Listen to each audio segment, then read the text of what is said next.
Hi guys, and welcome to another episode of Trip Around the Multiverse with your hosts Kyle, Charles, and CY Chung. And today we're going to have a little wrestling special. So we're going to talk about one of the greatest wrestlers of all time, the biggest draw in wrestling history, so they tell us, which I slightly believe. The one, the only, the immortal Stone Cold Steve Austin. Tricked you there. Everyone thought I was going to say Hulk Hogan, but no.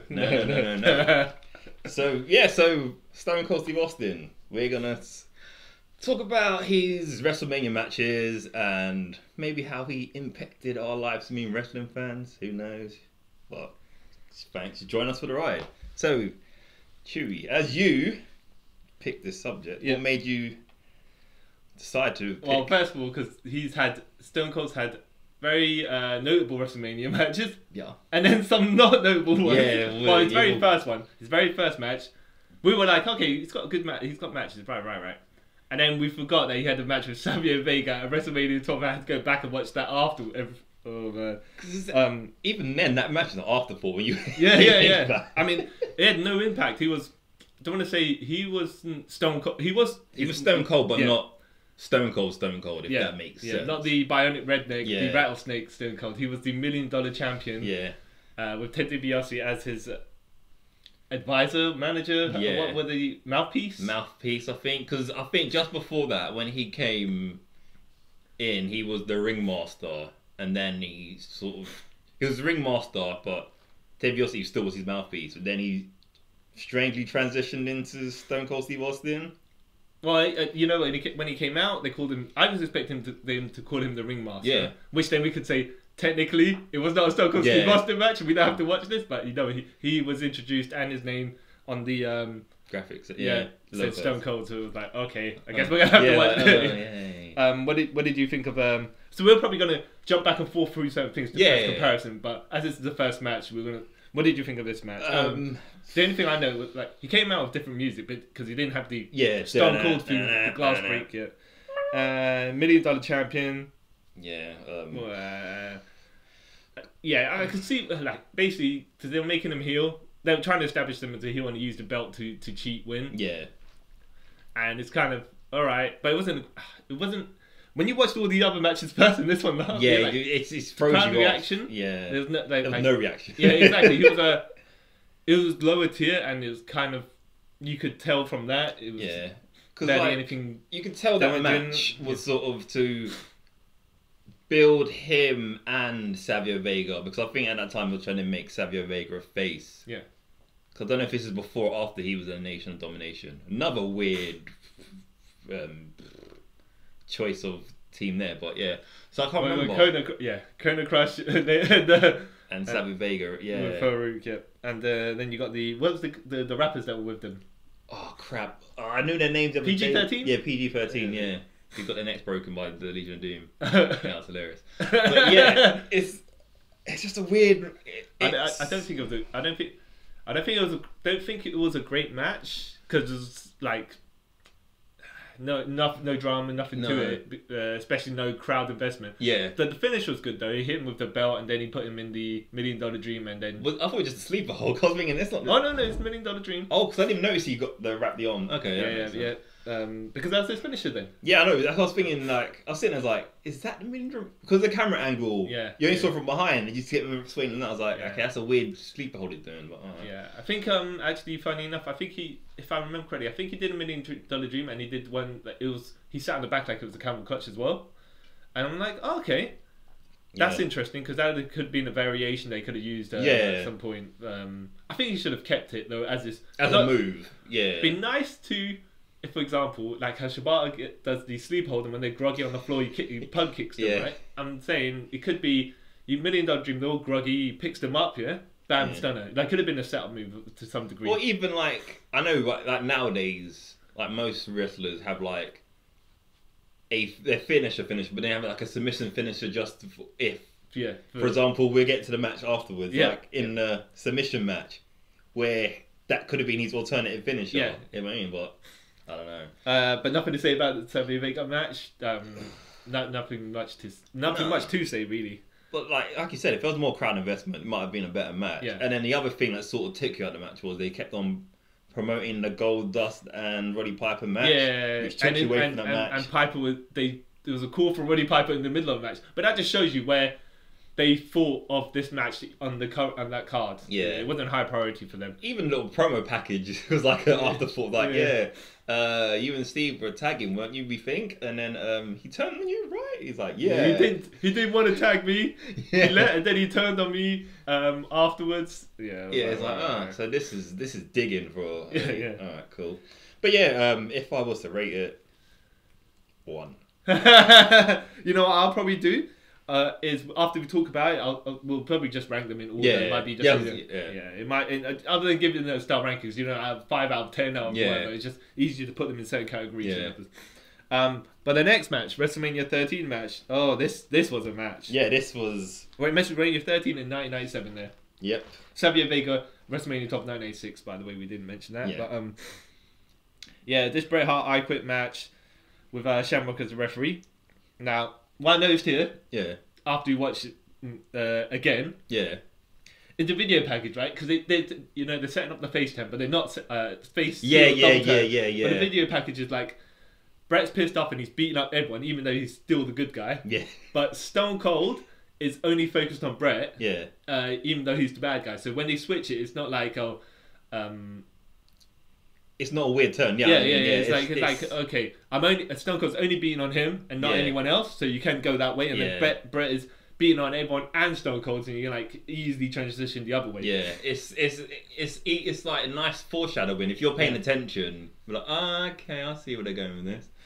What was actually quite funny is at one point, and I noted it down for the event. Yeah. 1 hour 27 minutes in, Vince says Bret hit my heart. Bret Hart and Hitman Hart going at it. Yeah, I sat there like, wait, what? I did pause, reverse, just watch again. I was like, did he just say what he said it? But then, like 2 seconds after he said that, I think Joe Lawler says something. Then he resays what he says, like Bret Hart versus Bret Hart and Steve Austin are going at it. Like, it's live TV. It's gonna happen. Yeah. Man, this is a great match. It's a great match. There was one thing I thought. I don't know what. I was looking at the crowd signs for some reason, and I swear to God, I thought I saw a sign that said CM Punk. I was like.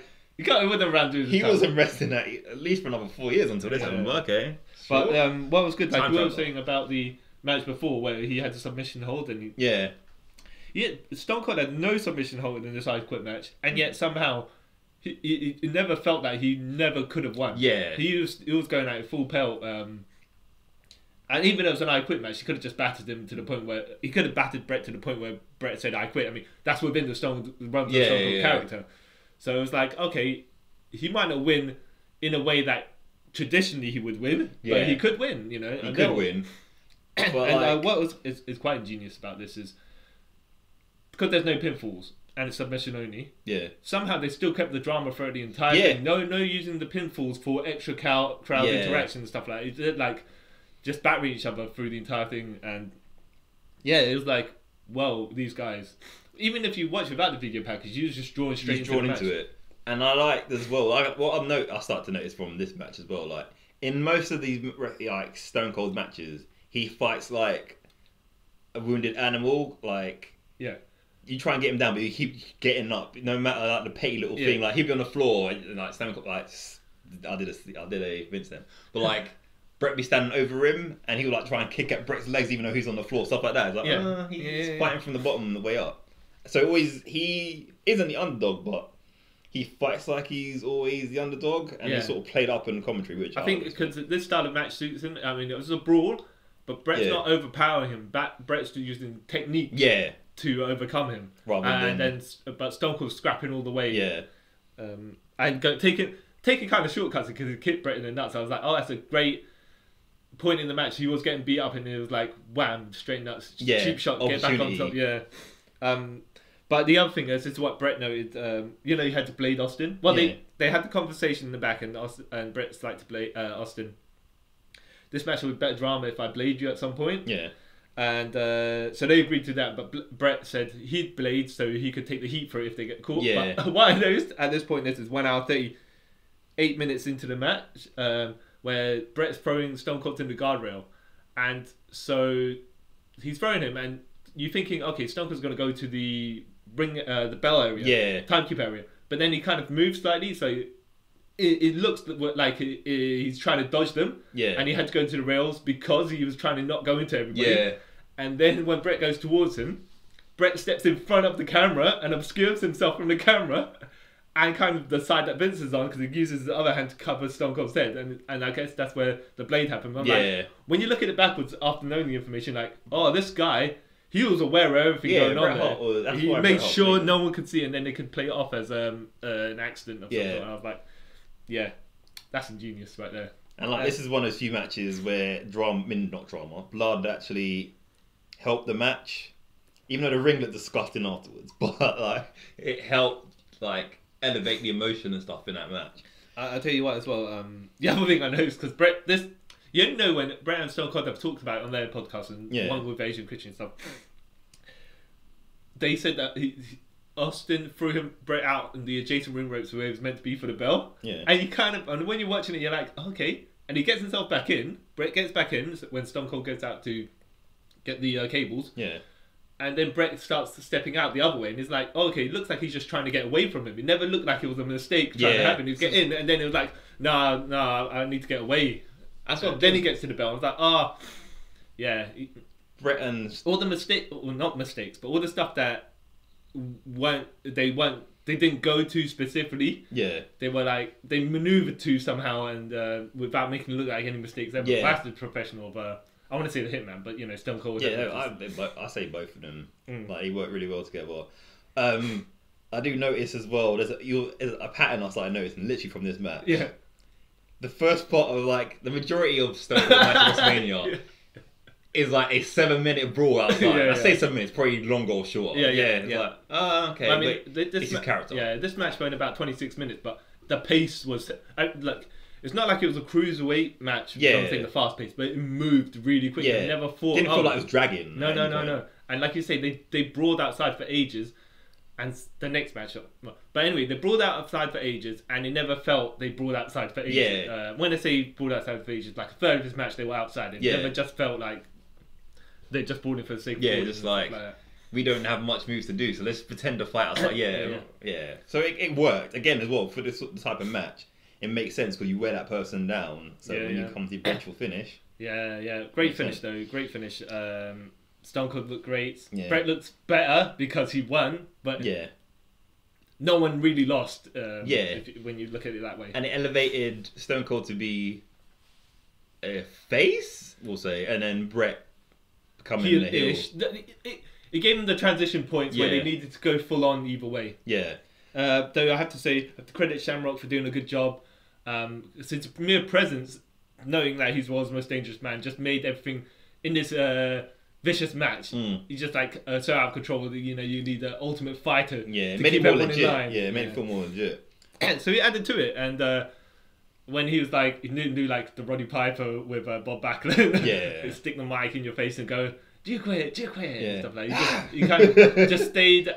He stayed out of it. Where just there to ring the bell or to keep the crowd or stuff like that. He wasn't going into it for himself like Piper sort of was with the other match.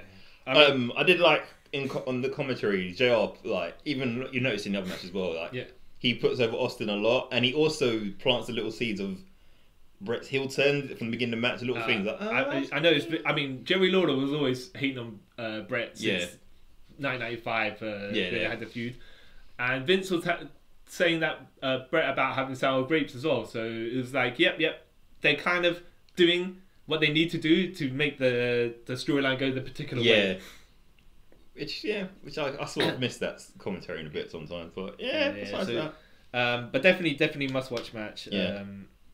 Because I remember, this is a funny like background story to this match as well. I remember one of our friends, because he was at school, and he was telling me about this match because I didn't see this match about a couple of months later, and he was saying, Bret Hart put Stone Cold on the table with a sharpshooter, and the table broke.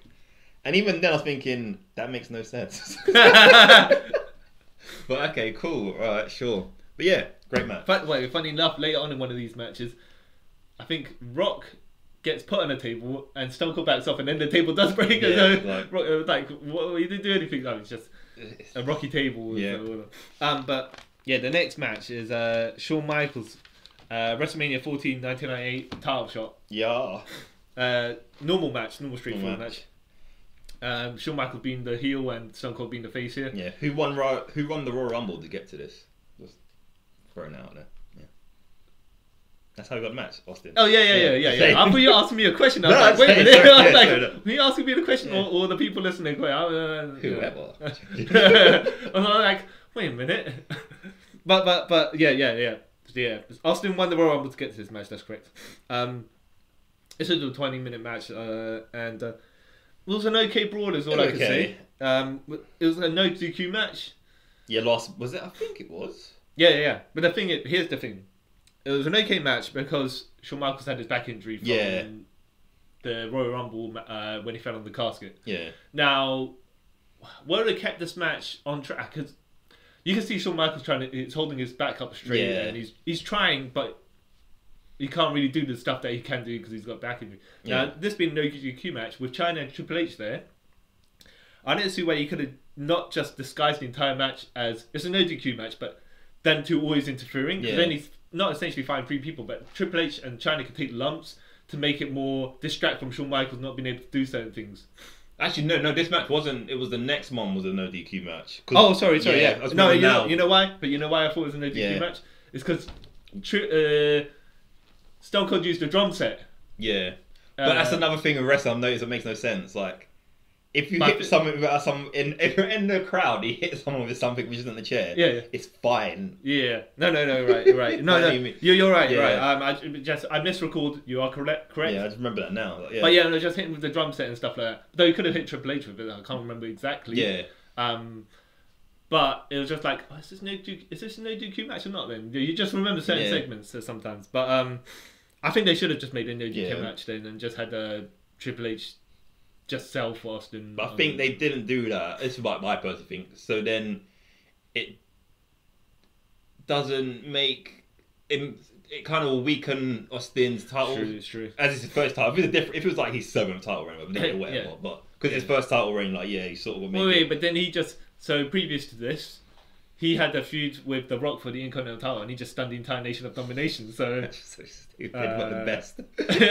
Hey, he stunned Deal on top of the truck. I'm not saying. But I know what you mean. I'm just saying the logic there is that you could have just done that as well. Yeah. Though I guess with Mike Tyson there, you kind of had to use him, and you suppose you couldn't have had him beat up Triple H. You want to save him for the final bits and pieces. But look. It's an okay match. The problem is not with the people that were in the match. Yeah, just circumstances behind. Yeah. Considering this is Stone Cold, headlining match, but now he's brawling because of his neck injury. Yeah. And Shawn Michaels you can't ragdoll around and do the stuff that he. Yeah, he couldn't not oversell, but he's amazing. Yeah. Though when I was watching it at the time, not rewatching. Yeah, when you watch it, I was watching it younger. I didn't notice any of this. No. And the crowd was on point as well. Yeah. So you were like. You got drawn into the match. Yeah. But now you're watching you're like, oh. And you know everything. Like, I can see. Yeah. Yeah, so, look, it was good when I watched it first time. But when I rewatch it, I'm like, it's not quite as good as I... Not quite as good, but it's still... I would still say it's an essential match. You want to watch Stone Cold back. Well, but that's what I'm saying. It should have been a no DQ or some sort of gimmick match to a certain degree to take the slack off Triple H if he couldn't perform. But I've noticed though, a lot of the times, besides the next one or whatever, when it comes to title matches, they try to make it as not basic, but a just normal match rather than It's only when it gets 3 people and stuff, and you throw shenanigans and But I did enjoy this match, the hype package before it went showing Stone Cold winning and his interaction with Mike Tyson and Mike Tyson joined DX and he's saying. Yes, heartbreak. It's the funny thing. You will heartbreak. And saying Cold Stone. Yeah. I loved it. And then Mike Tyson's entrance was cool because he just come out just being Mike Tyson and doing his suck it thing, which was hilarious. But so was Stone Cold's entrance because his entrance is always even the most basic entrance ever, but it's the best. Yeah. But the DX one with the DX band. Yeah. Sean coming out with Hunter on it, that was all good. But then the DX band, you're sitting there these guys, they should just mime. I mean, bad nothing, but Kind of reminds me of like Motorhead at WrestleMania, whatever it was, where he's basically just making up the words he's going on. The one with Batista, was it that one? Might have been. I think it was. He's like, oh, I've had a game. The other game. Game. It's just done the same with this because that guy, the lead singer of that band, known to be like a bit of a... He had his demons or whatever. So he was known to be a bit... so it's just mimed it or whatever. Yeah. But yes, getting on to the match, just little things I noticed. Yeah. Again, Sean starts off Bump Fest, which is amazing. I just love Shawn Michaels. Sorry. And also a common theme. Yeah. Austin brawl around the outside. Yeah. Yeah, I love that. It's the next match we took the weird bump. Anyway, just a little. That's one of the things that pointed out for me was that, and he was again Austin fighting from the bottom, his way up. Yeah.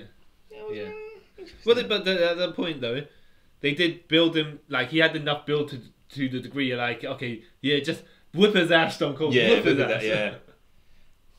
But it's a shame that they couldn't give him the title match that. Pass the torch on that to the extent you're thinking, all right, he had a great epic first title win, but you know that's circumstances. Yeah, not the fault of the people within the ring. Because even Sean to this day says he's kind of like bummed that he couldn't do that. I was like, yeah, makes sense. So, any more thoughts on that? What was? Oh, I was supposed to say like the finish of the match was like that's like to this day. Yeah. Because you could do the same finish in was it it was either No Mercy or WrestleMania 2000 where goes for the super kick, you can block it, spin it around, and then fingers kick again, and it's done. All right. Just for like you were saying with the Shamrock thing, Mike Tyson. His presence didn't take away from the match, and it sort of added at the same time because he didn't really do much. Other than count the count, right? And then do the little segment afterwards. And there's little bits where like they'll sort of remind you that he's there, and will add to the match, like when China and Triple H got thrown out. Yeah. Did he throw them out? Or was it the referee? I didn't know that down front. Strangely enough. I think he threw him out. Again, that kind of... Oh, yeah. I think because they were on the outside and I think he shoved them or something. Yeah. They bumped into him or something like that. Yeah. He pointed the finger to leave. I think as it, I was like, noticing that now, that shows that the face turn for Mike Tyson. I didn't think of it. It might have been that the ref was going to throw them out and they were like still staggering around the thing, and then they bumped into Tyson. He said, no. Yeah, he's like, no, so, ow. Yeah. But... I have, the actual match itself is, I mean, that's I've given my thoughts on it. Yeah, it was like I said at the beginning. It's an essential match for Austin career WWE, but it's okay. It's better than the last match. All right. So what about versus The Rock at WrestleMania 15, 1999, and this was a Rock was heel. Stone Cold's face, and this was and Rock is champion. And I tell you what I noticed too. Rock came out second. I mean first. Rock the champion came out first. Yeah, that was weird. I didn't get that. I was like, But then, because it wasn't even in. For example, I mean, the WrestleMania 17 they have the match and it's in Austin, Texas, and you think, okay, Austin's not champion, but he will come out second. It makes sense. It's in the same town. But he just came out second. It just seemed like for this. Simply because he was the biggest star, he came out second. He was the biggest, most popular guy at the time, anyway. So it made sense. But really, just odd. It's just odd. Yeah, because like I liked it though. But now you're saying it's weird because like there's a bit when he comes down to the ring when Austin does come out into the ring. Yeah. When you hear the glass breaking. Yeah. The Rock does some like scared sort of look. Yeah. Yeah, and I was like, okay, that's cool. That builds to the match. But now you're saying them. Why? No, I tell you what, it's also the funny thing. I mean, this match was 20 minutes long, but you know how like this was also one of we were saying half in the ring, half outside the ring brawl. They started outside fighting and everything like that, and that's just for some reason I was watching this and I was like, I could feel it outside the ring. The length of time they've been spending outside the ring. Like the one with Brett where they spent 7 minutes outside the ring. It felt it moved quickly. Yeah. Whereas this is like, I don't know, it just moved much slower. I don't know what it was, but it was like I could see they've been outside the ring a bit too long. Yeah. And by that point, when they go in the ring, they've got to not compress all the drama, but all the pinfalls and stuff they could have had inside the ring. It may be because this was a normal match, supposed to be a normal match, no DQ match, but yeah, again, a pinfalls are not a submission match, so you don't take into account the stuff that's not happening at that point, because he could have quit anyway. Yeah. Really. I'm trying to think now, is this the match or was it the other one? Because Wait, I know... The match where... I think it might be the next one where he fights The Rock where it becomes a no DQ. No, I'm wrong again. It is the next one where it's a no DQ, because... Remember, this beginning of this match is meant to be Mick Foley being the ref, and then he gets killed by the Big Show. Yeah. And then Vince comes out saying that he's going to be the ref, but then Shawn comes out saying, no, you can't be the ref because I'm in control of the matches, and brings down Hebner. So yeah, no, this one's a normal match. Is it a normal match? Yeah. And the bell doesn't ring. If I remember correctly, that's why they fight outside for ages. Okay. Yeah. For some reason, I've got it as no DQ, but then again, I might have just been like... Because he had several matches with The Rock. Yeah, so it could have been like this one or that one. Yeah, because I remember that now. Cause I have to say, later on in the match, the ref took a nasty chair shot to the head. I was like, boy, oh man, I don't miss chair shots. Yeah. Like, he took it like a champ. Yeah. I'm just saying, I don't know if he took it the way he had to take it because he didn't know how to protect himself or whatever. Yeah. But boy, did he just smacked him. It sounded disgusting. Yeah. Austin, you know, when they're fighting on the stage. Yeah. And The Rock back body drops him onto the lighting rig. Even as a kid, I was like, oh, that's disgusting. Even now, then. Yeah. I want to say safely or luckily, but it was the bend of his knee that hit the bits anyway. Yeah. So it wasn't like he full on actually smacked his knee. Yeah. Great, he sold it because that's the position that he was meant to be in. But the great that he made sure his back was never near the rig because that would have completely finished him. Yeah. And I think the only reason why I made that weird sound as well, because obviously it's a leg brace, so metal hitting metal, so it sound worse, but still. I didn't. This was an alright match to me, but I think it's partially because, even though I'm rewatching it and trying to watch it in the vacuum, but previous to this, Rock and Mankind were basically just swapping the title back and forth. And Rock was a 3-time champion in the space of 4 months. And you're like, he does not really much of a threat. If he can't hold the title for any extended period of time, how's he a threat to Stone Cold? Who's just Rock. Like, but Stone Cold just whooping everyone, and The Rock can just barely take on, Mankind. To be fair, Mankind was built as a, high level of pain and endurance and stuff like that. But Rock always needed endurance to win against Mankind as well. So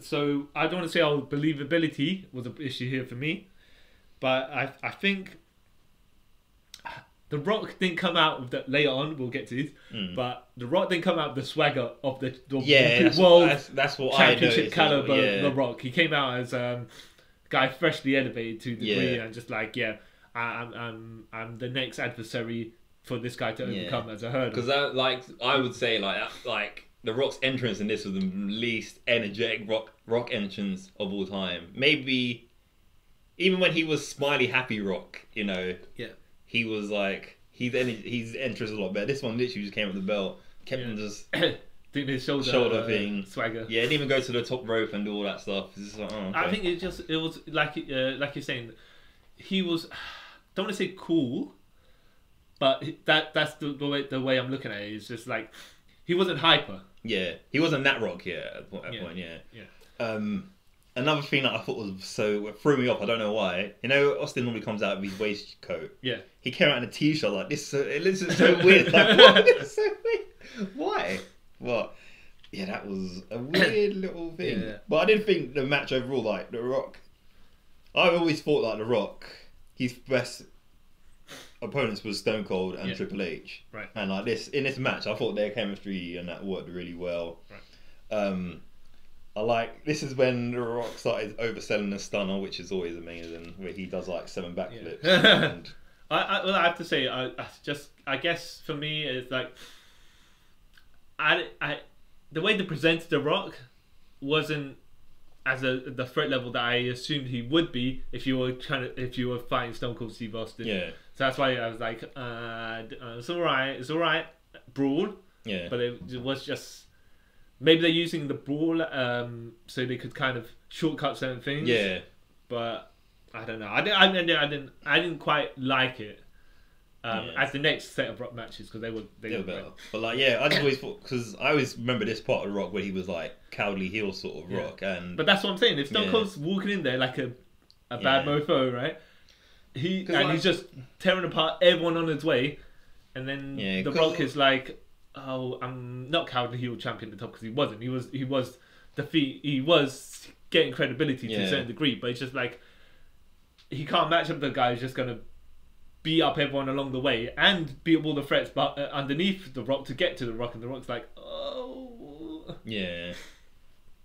But this next match, WrestleMania 17 in 2001, this match with the Rock, that was a hell of a match. Great video package there because it set up both of them like Rock's a champion and Stone Cold is not the one last title shot, but he's like, I need that title. I have to have that title. I'm taking it away from you. Again, I have to be the number one guy in the company. It's like if you look at it now, that was like, if you were paying attention to the promo stuff, that was like indicating the heel turn. Yeah. Like, but it's even if you didn't know the results afterwards, it's just like the guy who's on top is the champion. Yeah. And the guy who was champion just wants the glory. Yeah, he needs that glory back. He needs his fix. He wants to tell himself that he's still the top dog in that position, and that title means that he will be. So it was that promo package really set up the dynamic. By Limp Bizkit, my way. Yeah. So no DQ match. Face versus face as well. Yeah. And like the star power, like. The thing is like you usually you have a face versus heel to set up who's on what the crowd's cheering for. Yeah. But this one the crowd chose, obviously the crowd were cheering for more Steve Austin because it was in his hometown. Yeah. But it was like they did cheer for bits and pieces of the stuff that Rock did as well. Yeah. So it wasn't like it wasn't one-sided cheering. John Cena, CM Punk, Money Bank one where obviously Chicago. But I was like, oh man, the crowd even electric atmosphere. I was like, whoa. You know, even if you watch it without the video package and you're just watching it as a vacuum, as we do watch it the second time around, it's like, man, right here you can just tell these two guys are massive stars. Yeah, because this is even when The Rock had like you said, he's more not elaborate, but he's more energetic. Yeah. I mean, the Rock, the way he's walking out, he had the swag and the confidence and he had the serious as well. It wasn't like being like how we were saying before, just like with that big open mouth. It was like, no, I'm top dog. I'm the beast. He was established coming after point, me. I was like, oh, he was staring right at Stone Cold and not backing down. And this is also one of my favorite matches because this is when Stone Cold changed his theme from the to same sort of song but by Disturbed, where it's just I love that one. So with the lyrics, I love that. So I was like, this is the best. And it's just energy. Yeah, I mean they brawled for the outside as well, but this moved quickly. Like this match just was a blitz. Yeah. And then no DQ helped it, but we'll get to that later on. Yeah. But both of them got bloody. Yeah.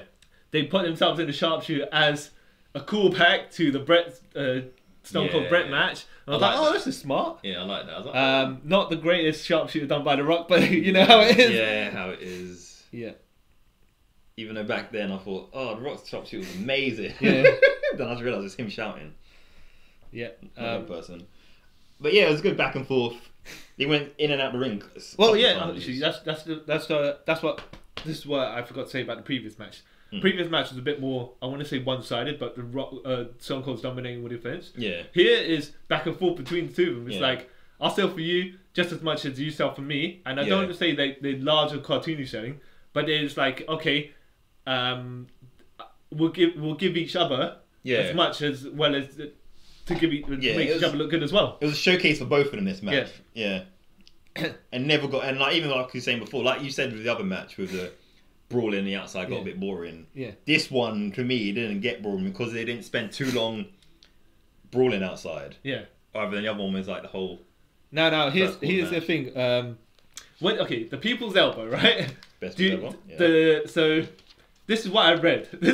So someone's established why the people's elbow, why a running elbow drop will keep you down for 3 seconds. Yeah. When he said it's like Goku's spirit bomb, right? It's like the Genki Dama. When Rock does his hand movements and he's gathering the spirit energy from the people, because he's the people's champion. So when he runs back and forth, and finally delivers it, that's the wipe out Kid Buu or stuff like that. I was like, okay, fair enough. I get why. I mean, he did it on Stone Cold, and then Stone Cold didn't ref. So here's the thing: Vince came out and he pulled the referee out, but just as Stone Cold was also kicked out, because I think there's a timing thing where you look at it, he's like, if you don't put him out in time, at least I've kicked out and the match continues because we're going to the finish that we need to go to. So that's smart move on their behalf. So I don't know if he purposely meant to kick out because he was meant to kick out at that point, or he did it just in case.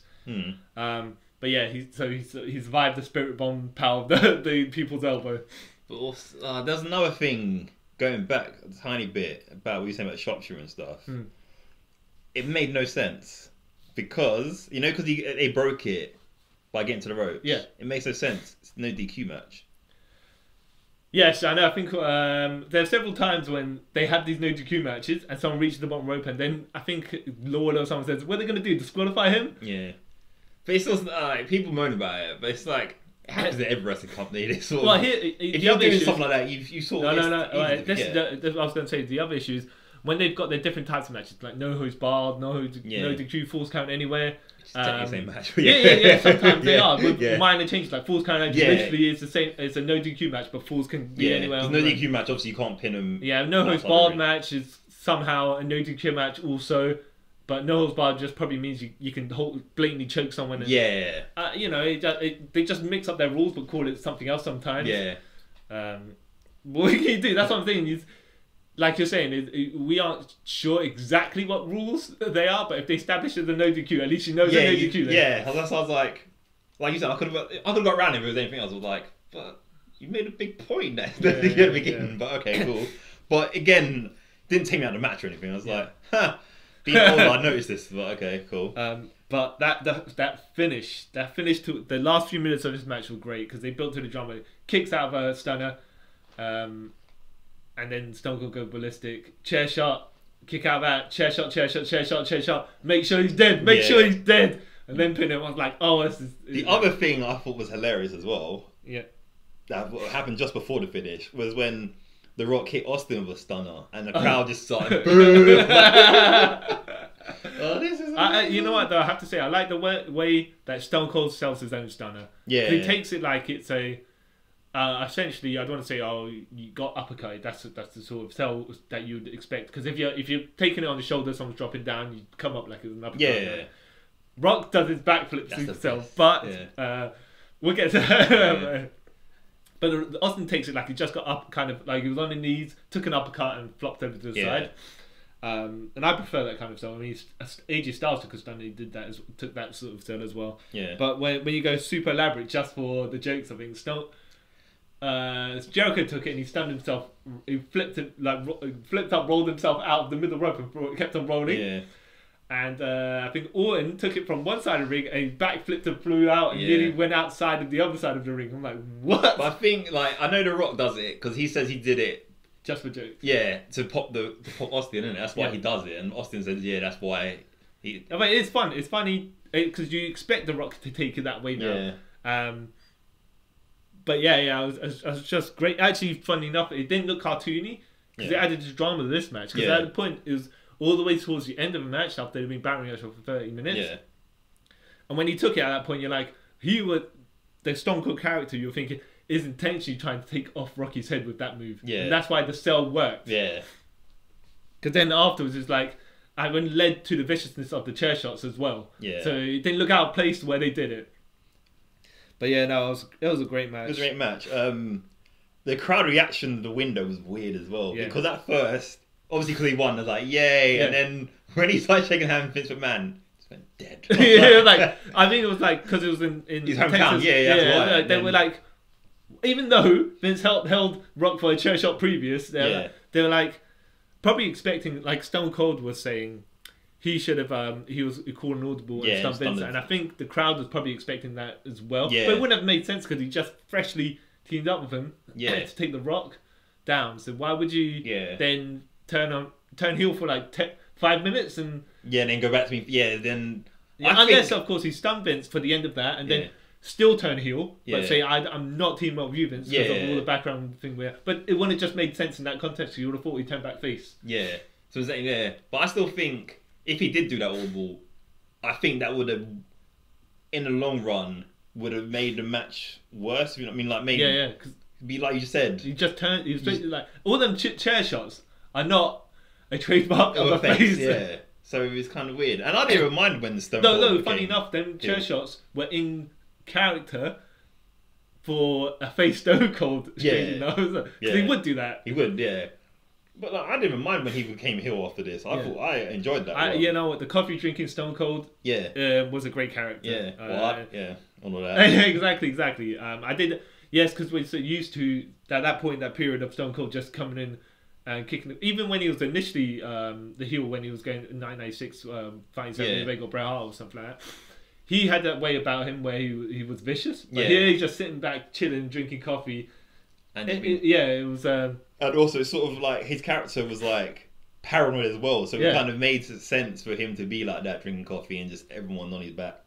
But I thought it was good. I did also like how Jim Ross just lost it. Yes, like he that bastard. He added so much to this match. It's like you couldn't believe that his friend from since WCW days went evil. I even went and visited him when he broke his neck in the hospital. I was like, man, adds to the... I tell you what, it's unfortunate is for the Invasion, when they were doing this year in 2001, they were doing the WCW ECW Invasion. And they never acknowledged that Stone Cold was stunning Steve Austin back in the day of WCW. So when he switched over to the Alliance, it would have made so much more sense. You acknowledge that he was one of them to begin with. But I guess WWF didn't want to say, their biggest star of this year was a star in another. Because like other people, they sort of acknowledged that. Because even that was like one of the reasons why like Jericho, Eddie and that didn't join WCW because they didn't like it, wherefore. They mentioned that, but Stone Cold was like... No. What are you talking about? Stunning Steve? No. That's a lie, sort of thing. But, I just think that could have added more to... That would have just given him reasoning to join the Alliance and made more sense than him then just switching because Vince, like he didn't like Vince or he wasn't. No, he switched. The reason why he switched is funny as well. Well, he wasn't getting treated with the quote unquote respect. No, because Vince was giving more attention to Kurt Angle. Oh, that's it. That's why he switched. Okay, that sort of makes again because he's paranoid at this point. His character makes But like you said, your version, like what you say, would have made more of an added reason to it as well for him to move over. But that was... I mean, you just acknowledge it and move and put it into the reasons why you're switching as well. It just made more sense. But no. So what did you think about his match with Scott Hall, WrestleMania 18, 2002? I'm going to... It's a pretty short match. Short match. 12-minute match. I enjoyed this match. It was because of the hype package as well. When Stone Cold said, "I want to get his neck." Put it right there. Turn it slightly, and all that stuff. Like, this is the best. And then even the whole little showing the NWO and that stuff, beating him up and stuff. I love that bit because I think this is when I was proper watching wrestling. Fully at this time. Left school. So this was a brawl, right? But the funny thing, I mean, there's not many moves in this match. I was knowing, right? No, there isn't. But what it was is one of those things where Scott Hall was hitting Austin with high impact like strike moves, like clotheslines and stuff. I mean, he was hitting meat, making the good sound effects. Like, it was safe, but it's like anything he did was like with oomph behind it. I think when they had the hip toss reversal spot, and Scott Hall just whammed him with a clothesline. I was like, ooh, they're not doing much moves, but the stuff that Scott Hall's hitting him with sounds impactful. And like even when he goes from a pin after that, you're like, not believably could get the pin, but you're like, ooh. This hitting up hurt enough. That you're like, oh, okay, maybe because of like who Scott Hall is, like you said, that sort you could actually you could buy it if he did get like a 2 count from that because how his character's always been, even when he was Razor Ramon and even to Scott Hall, he was sort of like not overpowered but a threat. So I mean, it's just impactful hits. Yeah, he was really good at like selling that, like performing that stuff. Though I have to say, now you were talking about selling. Scott Hall's selling, I don't want to say, it was a bit hammy, right? It didn't take it over the top, but he jumped around to sell the punch and everything. And I think when he hit Stone Cold back, Stone Cold didn't sell it with as much, I want to say oomph. Yeah, as much showboating. Yeah. But I didn't like. So he stunned Scott Hall in about 8 minutes. And I was like, is this because they weren't sure about how long Scott Hall would last in the match? This wasn't.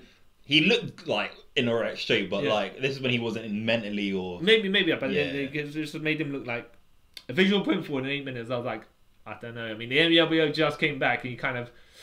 Yeah. Oh man. I think there's like a backstory behind why they shortened the match. Because I know Stone Cold originally didn't want this match. Yeah. Because he was meant to fight Austin. Austin was meant to fight Hogan. Yeah. But then Austin was like, nah, I ain't fighting Hogan. Yeah. And then so they gave him. I think he was meant to fight Kevin Nash. No. The initial plan I do believe was he was going to have a match with Scott Hall, and then if Scott Hall flakes out for some degree, for some reason, they've got Kevin Nash as the backup, which is why Nash never did anything. Yeah.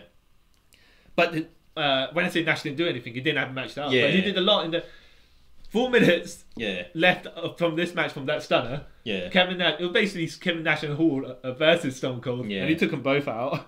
But it was actually an alright brawl. Yeah. It's quite watchable. It's and a bit entertaining. But it's not a masterpiece of an actual match. No, it could have for a WrestleMania match. It could have been more. Yeah. Though the finishes were kind of like, so Scott Hall did a stunner which Austin kicked out of, and then later on he throws Scott Hall into the turnbuckle, the exposed turnbuckle, stunning him, and then then he gets the next stunner, which is the supercell back button stunner. I love how he sells Stunner the best.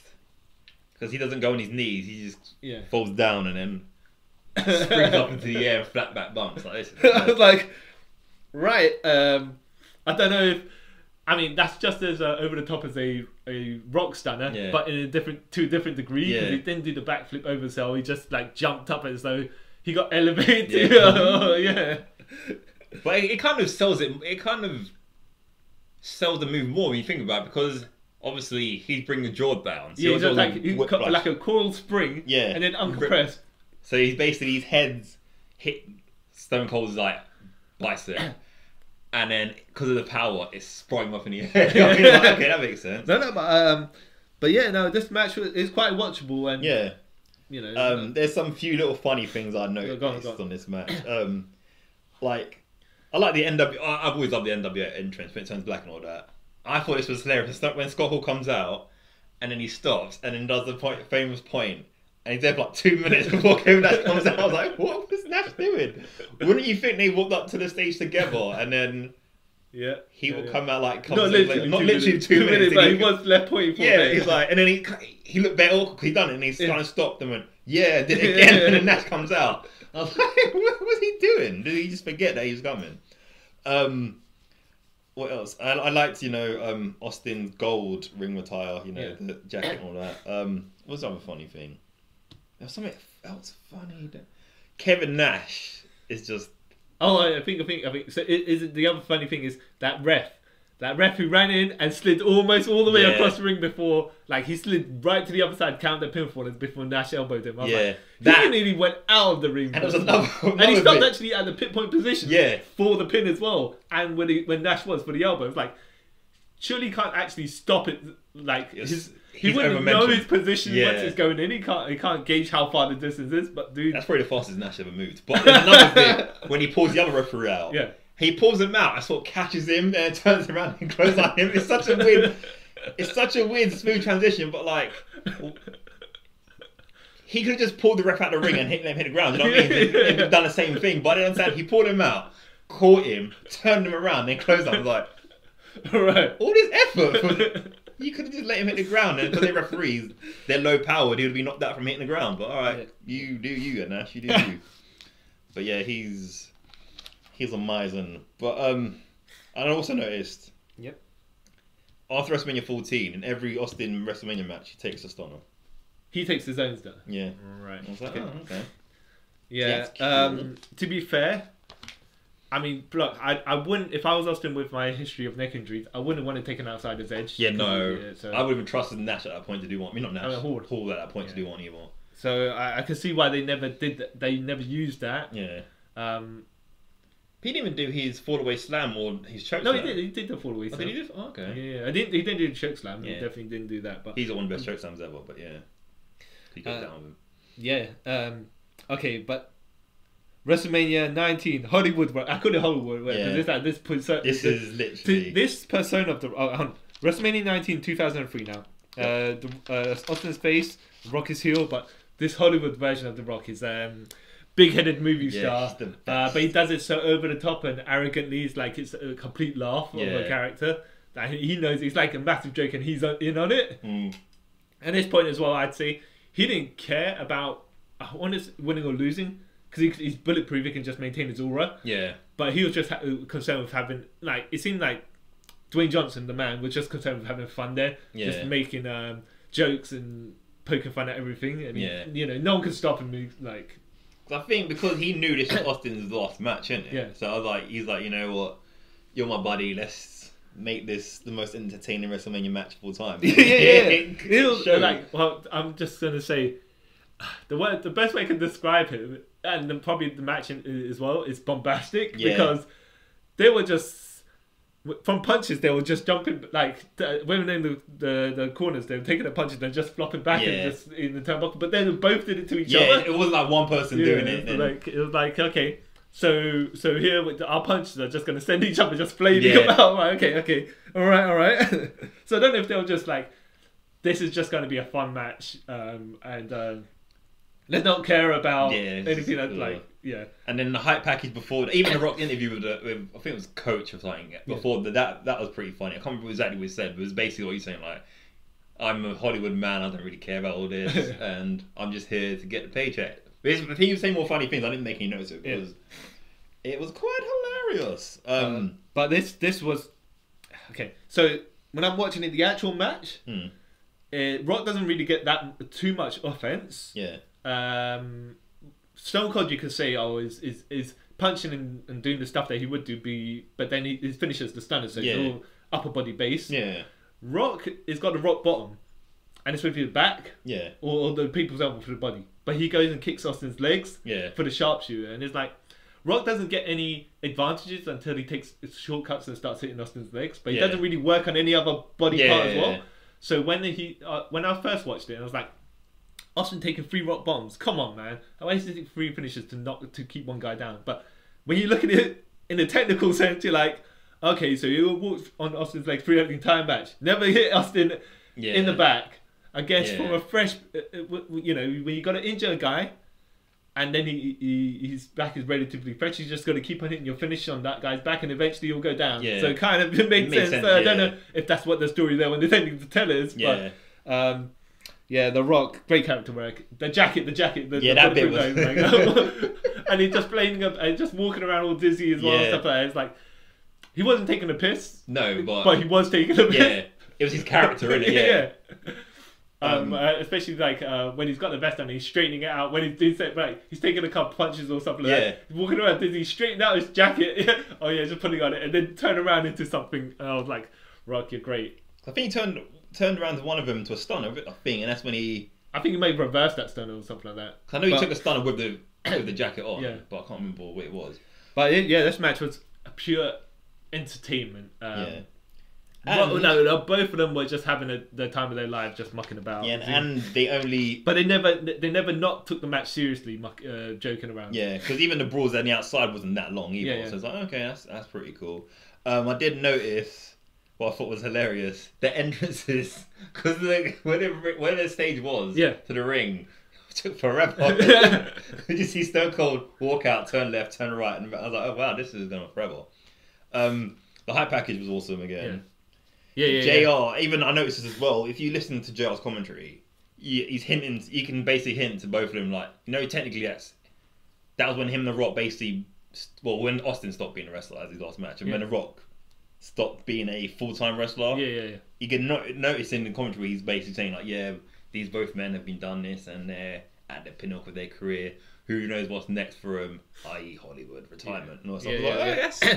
JR was really good at those little subtle hints and stuff like that. He like JR adds a lot to the matches that are like, even if they're lower in wrestling scale, I'd say, right, in ring ability. Yeah. He still adds a lot to it. Yeah. To make it. Well, the good matches he elevates. Yeah. And the lower tier, the matches that aren't so good, he still brings a certain amount of quality to them. Yeah.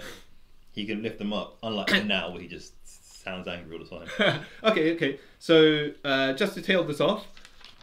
Okay, so I don't know how you categorize things, but I'm just gonna say, right, the way I put it is, I'll put it as disappointing. I'll just set the matches up like the lower tier ends of the scale is like the matches that are disappointing or you don't need to bother watching. Yeah.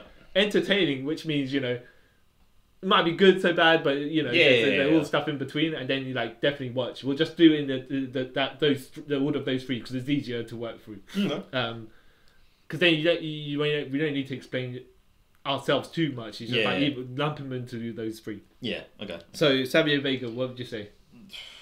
The lower one. Don't you bother watching. Yeah, just pretend that happened like they did. Okay, Brett's match, WrestleMania 13 match. Definitely watch. Must watch. HBK match at WrestleMania 14. Missable, right?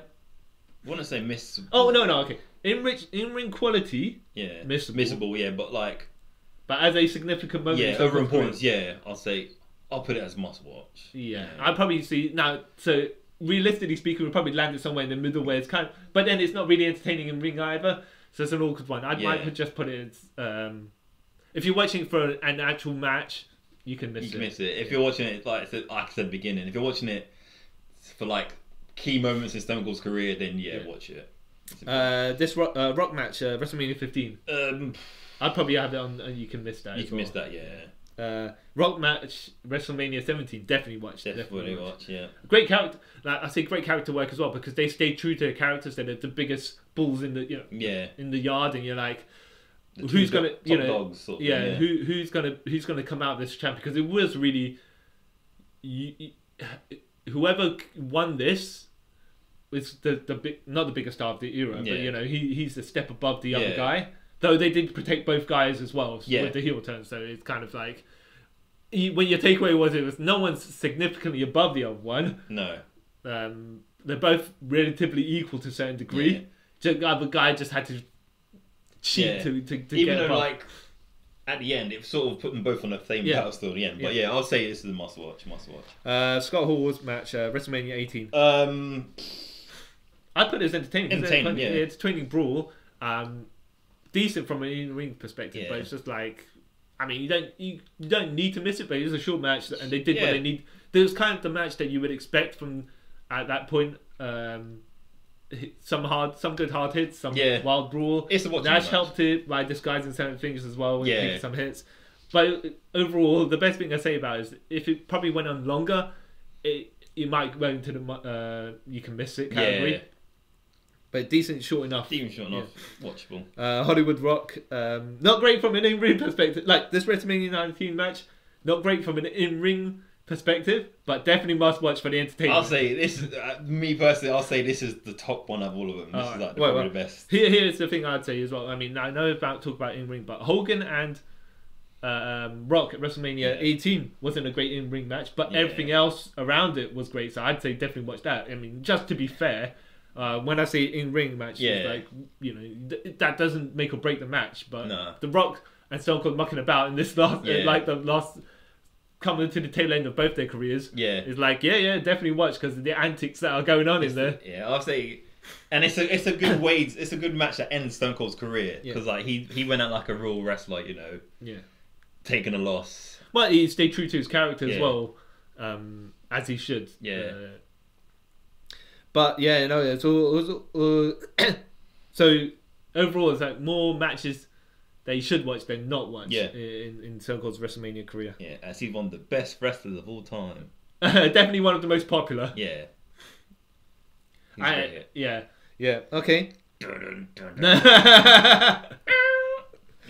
Okay. With that, I guess we're signing off, right? Yes, we are indeed. Yes, so I'd like to thank you all for listening to us talk about the greatest wrestler of all time. If you have any suggestions of other wrestlers who've got not too many matches we can watch in a bubble. I mean, like in a set category, like yeah. So we said WrestleMania for this because yeah. There's only a certain amount of WrestleMania matches, but you know, Survivor Series or SummerSlam or something like that. Yeah. So we don't have to just watch like masses and masses of matches. Cause can't do that. yeah. And the stuff that we haven't watched, we kind of tried drawing from memory. Yeah. Which makes it more fun in a degree because you know when sometimes you don't remember something, you're you're like, oh, that okay, happened. and we recall a storyline. Yeah. Any suggestions would be great. Just not like someone with a huge amount. Like if you said every single match from WrestleMania, be like, I mean it's doable, but jeez, so that's not going to be a. Here's could we want to say Cena at WrestleMania, Undertaker at WrestleMania. Oh jeez, because that's 25 matches the night. Maybe you just draw from memory and not really. I'll probably do that because a lot of them that's all you can. As long as look. Maybe even split that one in two because this was 6 matches going on now. Undertaker's ones might be even 3 matches, 3 hours or something like that, depending. We'll see. We'll see whatever we get. We'll have to work out a way to do it. Yeah, but so drop us a little email, comment, and whatever on the socials, and that's been us. Thanks for taking a trip around the multiverse. I've been your host, Carl Charles. With CI Chon, and we'll see you next time. Thanks. Bye.